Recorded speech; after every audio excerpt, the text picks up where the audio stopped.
கூட இவ அவளுக்கு கெடுது நினைக்கிறானு பாத்தியா? இப்படிப்பட்டவனுக்கு போய் துரோகம் பண்ணிட்டு போயிட்டாளே.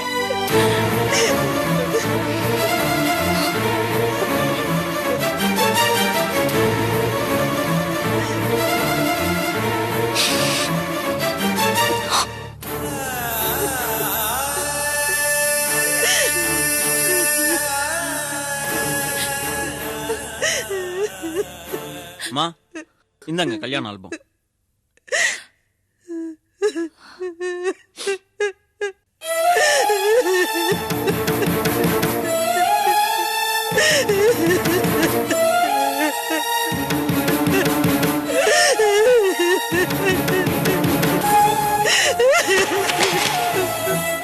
கொடுமை கடவுளே, இது கொடுமை. இனிமே நான் யாரு மூஞ்சிலே முழிக்காத அளவுக்கு என் நிலைமை ஆயி போச்சு.